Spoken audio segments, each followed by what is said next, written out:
Hey everyone, welcome to a Grim Dawn build video. In this video we're going to be going over the Dawnbreaker Warder.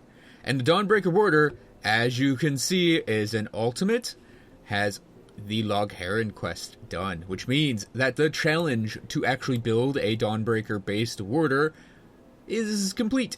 It's done. I did it, and I can move on to something else, which will probably be an Amarastas character, and my green sorcerer, and a bunch of other stuff.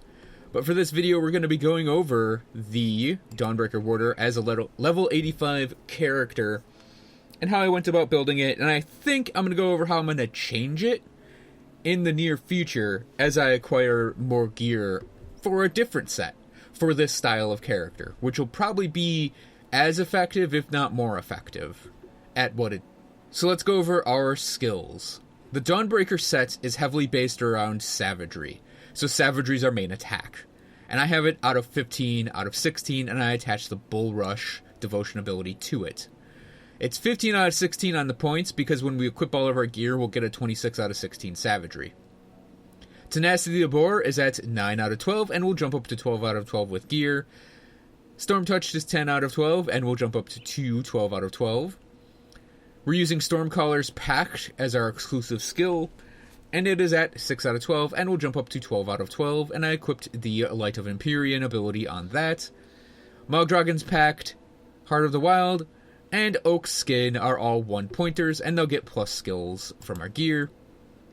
On the soldier side of things, Markovian's Advantage works pretty well with savagery, because savagery is a basic weapon attack, a default weapon attack, which means it'll proc things like Markovian's Advantage and Zohan's Technique. So we have Markovian's Advantage worked in here, because it will proc while we're using savagery. Warcry's at 10 out of 12, and Warcry's awesome. I can't stress enough how great this ability is, and I think in every build I've made with a soldier, Warcry's been at 12 out of 12. It'll get plus 2 from our skills from our gear. And Break Morale, I threw a point on it.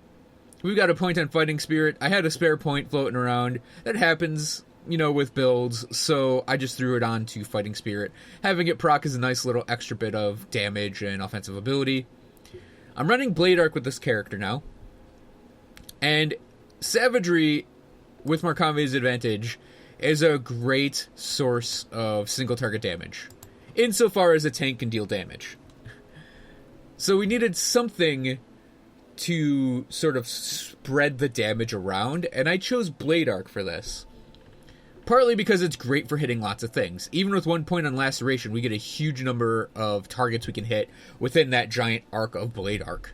It also delivers our main hand damage, which includes all of our lightning damage and electrocute damage. I'm running it with the Clean Sweep transmitter, so that Blade Arc is kind of almost like the way I run Kalidor's Tempest on a lot of characters with Wrath of Agravax. It's sort of a big sweeper move. It'll deal a lot of damage, even though it doesn't have a huge point investment right now. Alternatively, I'm kind of maybe considering taking the points out of Markovian's Advantage and throwing them on Blade Arc, and I might be doing that in the future, when I do my potential gear swap, as soon as I acquire all the gear. So Blitz and Blindside are both 1-pointers, as is Counter-Strike, as is Overguard. Overguard's a great 1-pointer, even at the end game, just because it'll give you a nice bit of health regen on top of the reduced stun duration. And having the stun retaliation is pretty cool too. Field Command and Squad Tactics are both maxed out. They're just a really great source of stats for offensive and defensive ability and armor, and then for all damage and attack speed. Great all-rounder aura you can equip. Military Conditioning, of course, 10 out of 10. It's too much health to pass up. Shield Training's 10 out of 10 because we're using a shield, and this helps out a lot. And then Scars of Battle to max out our armor absorption and make us super tanky.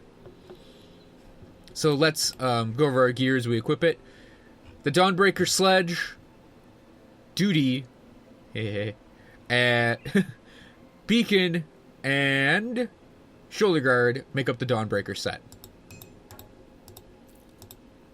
Oh, I need to get my gear on so I can get the spirit for that. So Same thing with the rings. So this set altogether, I'll point out what it does when we equip things. Helmet and gloves, I'm running 2 of the Dawn Guards pieces, and it's a potential piece of equipment to run is the Dawn Guard chest piece, because you'll get the lightning retaliation out of this, which retaliation is kind of a part of this build, and the Dawn Guard plates is actually not a bad piece of sort of like DPS mixed with defenses. And for the chest piece, we could also do Dawn Steel Halberd, which is kind of a huge DPS, huge defensive bonus. But I'm running the Fanatic's Overcoat for the total speed and the Aether Chaos Res, plus the health. Also, I never get to use things like this, and the chest piece for this character is an open slot, so I decided to throw that epic in there. Our pants are the Empowered Swamp Dweller's Leg Guards, and pants are also an open piece of gear here, and I wanted the +2 to Monk Dragon's Pact. Boots are crafted. Paladins of Maynard's Wall, not Maynard's Will. It'll give us a good chunk of defense and health. We have Tinker's Ingenuity and a Badge of Mastery for our belt and medal. And then we've got Eye of the Storm for our relic. And now we can finally equip the rest of our gear, which is the Dawnbreaker's Beacon, which will activate the set. And I'm running the Open Hand and Closed Fist Judicator Signets, so we get our Judicator set on. So yeah, Dawnbreakers as a full set. You can see the full set bonuses here. The set's heavily based around savagery, and it's heavily based around retaliation, though this character is not a pure retaliation character. I got a comment in the last video about that, on how I'm not running the maximal retaliation gear. But I don't want to run that. I don't want to make a retaliation character. They're boring as hell. They're probably just as boring, if not more boring, than a pet build. And I wanted something that was actually active. And that's also where I got this sort of setup on my hotbar right now. And we'll go over that in a second. But on the Dawnbreaker Sledge, on the Dawnbreaker's Duty, we're running a Blessed Steel component. And this is part of why this character can actually deal a good chunk of damage. Because the Blessed Strike ability is a lot of elemental damage, but it also reduces the target's resistances for 5 seconds, which increase the damage we're gonna deal. So our character's heavily lightning based. If you look at the lightning damage on the character, well, it's only 400 right now. But yeah, it used to be... No? Yeah, it's only 400 right now. I thought it was way higher. But yeah, our character is elemental based more than anything, specifically for lightning damage. I think... Yeah, and we'll get more lightning damage when our savagery is actually active. So our character is going to deal more damage from the Blessed Steel, reducing resistances. I mean, that works basically with all resistances too, because it does just reduce resistances. So, we got Purified Salt for the Aether Ward Aura, because our Aether res... Oh, right, we had to turn all this on to get our elemental stuff up. That's right. Yeah, 600's a lot better. So... Yeah, our Savagery actually deals quite a bit of damage, as does our Sacred Strike. As does Blade Arc, because it's going to take on our weapon damage. So, yeah, Dawnbreakers all together, it's not a bad set. And you can run this as a pure retaliation character. I just personally find that incredibly boring. So, some reasoning behind some of the gear with the Judicator set, the Open Hand of Mercy, Closed Fist of Vengeance. It's an all-round, great set of stats, both offensive and defensive. And the Sealed Fate's ability to get heals when we kill enemies is pretty nice too. Basically, every 5 seconds when we kill an enemy, we get a little heal and a bonus bit of offensive and defensive ability. The Dawn Guard's gloves and helmets both give bonuses to savagery, and that means they're pretty much going to be here for the rest of this character's build. Until I switch out the helmet for the Blood Rager set. And that is an option as well if you have the Blood Rager set. I have the chest and the gem. The Blood Rager set can also work for this character, but you're going to be building more bleed than lightning. And Dawnbreakers is a lightning-based set, which is why I'm not equipping these presently. But yeah, it's also a Savagery Blade Arc combo set. And this is what I'm talking about when I say I'm probably going to switch things in the future, is to switch in the Blood Rager's gear in place of the Dawnbreaker set, with a few other pieces of gear to support a more bleed damage-based character. Though I am probably going to preserve a lot of the lightning damage on the character, just because bleed doesn't work against undead, and having a second type of damage pseudo-focused on, I guess you would say, is kind of helpful. So Tinker's Ingenuity is my go-to belt. I think I have it on every single character I have right now, because its stats are just too good for your resistances. It basically will cover poison and bleeding resistance. And because it's craftable, you can get a little bit of like elemental res on it, or Aether Chaos, or whatever the other crafters give you out in the field. The Badge of Mastery, normally I'd go for a Mark of Divinity here, but we're tanky enough, and Badge of Mastery will give us bonuses to Savagery, which will get us to that sort of juicy 26 out of 16 that lets Savagery deal a lot of damage, and have 9 charges, which is pretty nice too.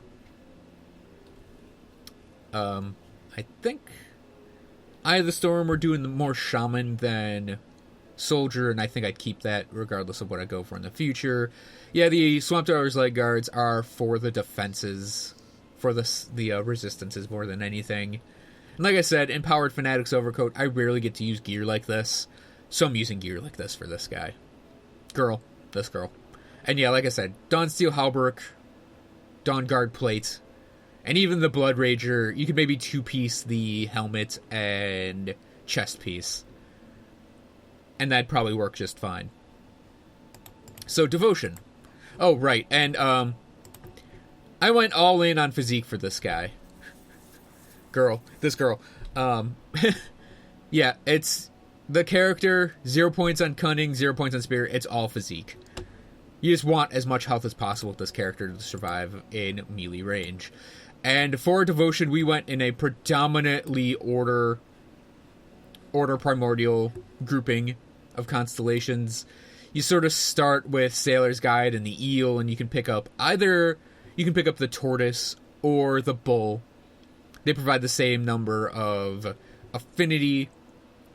And I went with the Bull to get more damage out of the character because, like I said, we don't really need another layer of defenses. Even though I was running the Turtle Shell ability before, because it's obviously at 20 out of 20.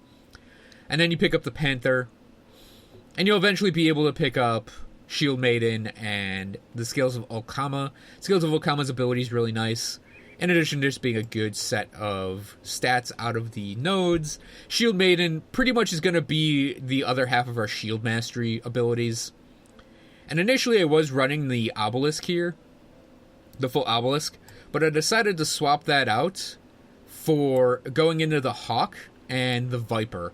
And the reason for this is the percent offensive ability on the Viper, in addition to having the reduced target's elemental resistances for 3 seconds, which will proc off of our weapon attacks, and the 3% offensive ability bonus from the third node on the Hawk, because this character really needed offensive ability.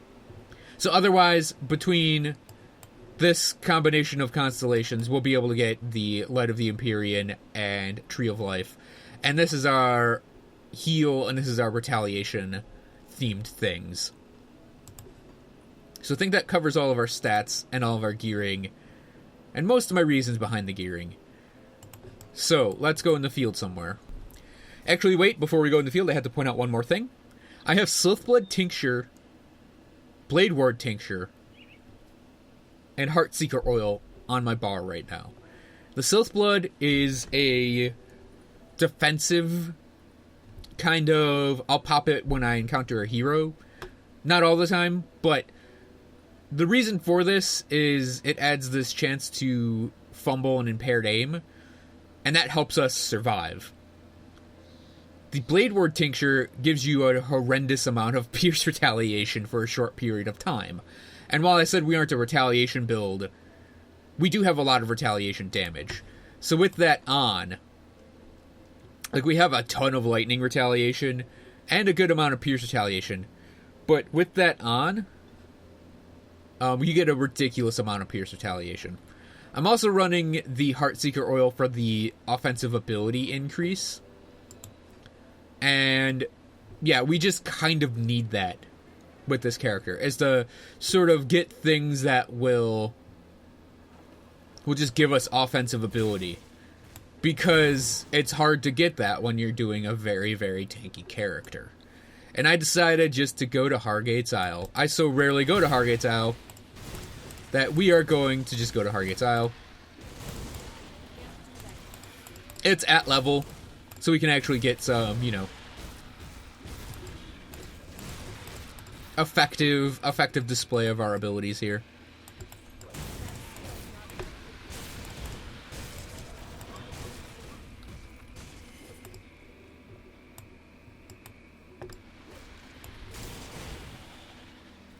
So this character is actually going to be able to deal a lot of damage without trying it.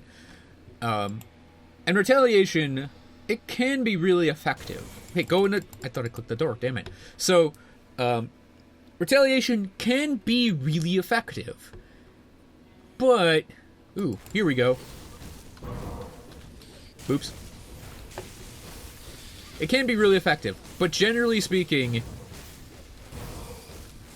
Like, there are certain things in the game that you can't just retaliate with. If you're fighting a mob that uses ranged attacks, your retaliation damage won't trigger. If you're fighting things that don't attack you directly, it won't trigger at all.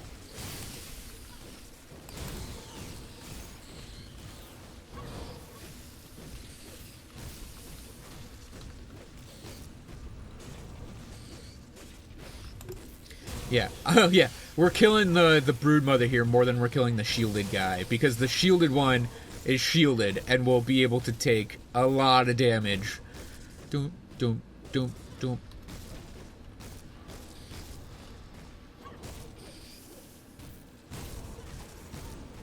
So this is kind of the problem when you're a tank, is you're not going to be dealing a lot of damage. However, like, as soon as we started to, like, kill some of the heroes off, the other heroes couldn't really hurt us.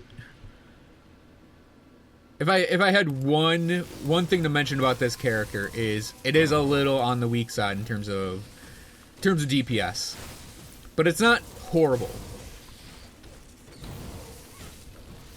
Like, yeah, my Aether Ray guy, like, his main form of defense would just be immediately murdering everything in the room. But if he doesn't do that, he can't really tank anything. Compared to this. Like, this character can just stand in the middle of everything. And just not care. Like, I think the only weakness to this character so far has been that guy right outside of Log's chamber. Thalanis, or whatever his name is. The Bloodlord that's outside Log's chamber. Because the main way he deals damage is like waves of... Ow, that would probably be damage ground. The main way he deals damage is through like these waves of chaos damage, which pretty much bypass all of the basic defenses you can have in the game. Oh yeah, damage ground and dots are probably the biggest weakness of this character. That happens with some characters though. Like my Almarasta's character has that same weakness, who I will be doing a video for soon.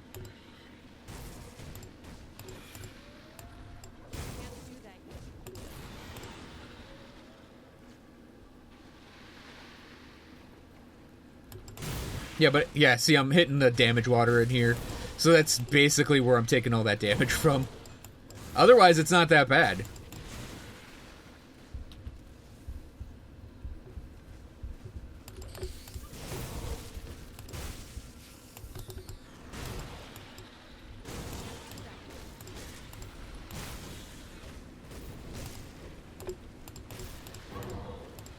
It's the only thing about Hargates is it's just hard to see where that is sometimes. So it's like, this almost looks like it should be some, but it's not. And then this hallway is all damaged ground.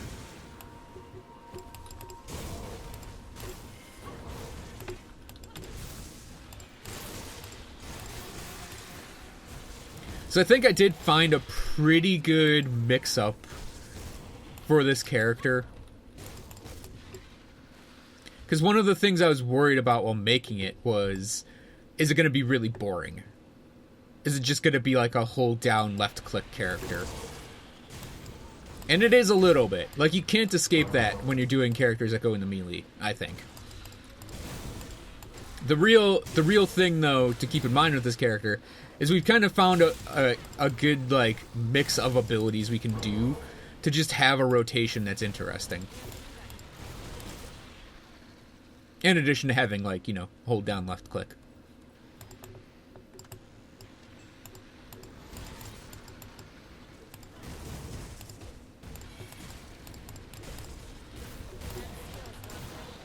Yep, that's more damage round. Okay.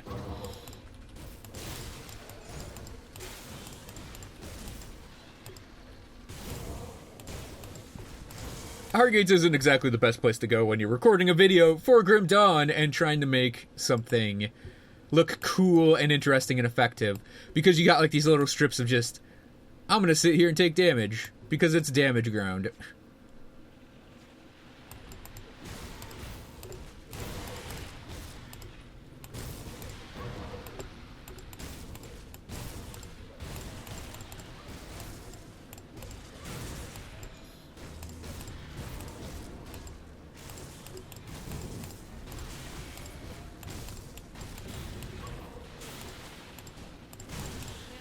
But hey, we're basically like, everything's just walking up to us and be like, I'm gonna take you on, and we're like, no, you're not.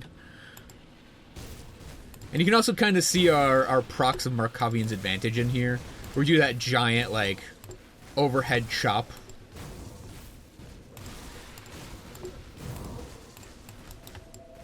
Which is really a good amount of damage. I'm not gonna lie. I think, though, like I said, I'm going to be switching this character up in the future just to make it more interesting. And that's going to be using the Blood Rager set. And with the Blood Rager set, I'm probably going to switch over to Zolhan's technique because we'll be getting more internal trauma damage in there. So we'll actually have like more sweeping going on rather than overhead chops. But we'll still have the overhead chop because that's the animation for our Sacred Strike ability. So now, for that build, if you're doing that, I would actually recommend keeping Savagery overcapped, because it's going to be your main attack, and running your Blade Arc in the Haymaker form. I think that's the intention behind that set, and how you're supposed to run it, is to have like your big old sweeping Blade Arc with your, I'm going to constantly deal damage with Savagery. Now, you could also maybe get away with having both going, like you build up your Savagery stacks, and then you just start swinging away like you're swinging a baseball bat, just repeatedly. I think it's just a little more effective to basically do it the way I have it, but you're built differently.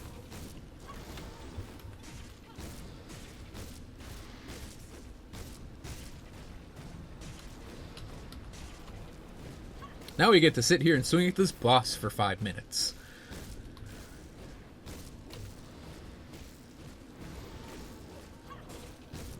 Whack, whack, whack, whack, whack, whack, whack.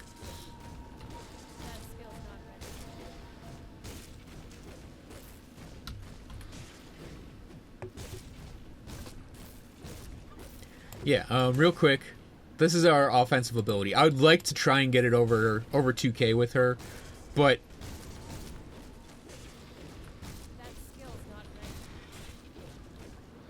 that's a little tricky when you're running so much like tanking gear. Now this character I think would be incredibly effective in a group, because you're running, I think it's 4 auras, so you're running. I don't think Stormcaller's Pact applies to allies. Real quick, let's look at it. No, but Field Command with Squad Tactics definitely does. And we have our Aether Aura and our Stormcaller Aura. And I believe those two will actually apply to allies.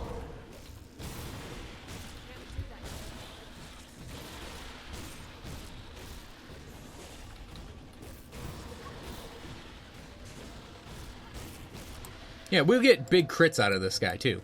It's not like we're dealing 0 damage. The big crits, though, are definitely your Sacred Strike hits.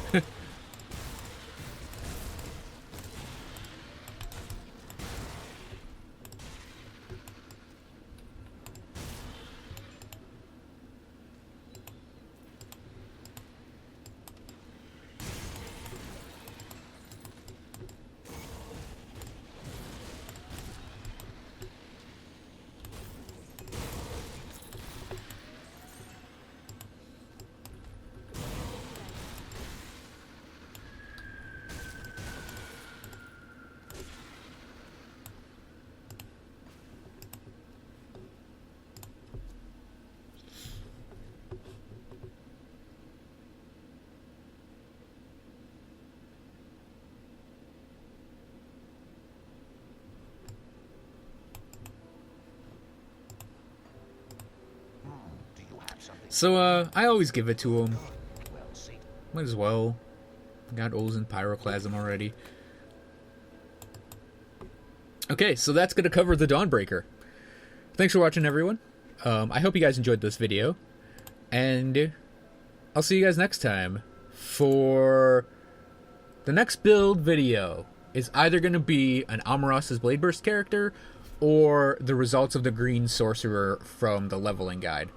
Might want to finish the leveling guide first before I post that. But one of those 4 build videos is going to be coming up next. So thanks again for watching, everyone, and I hope to see you guys then.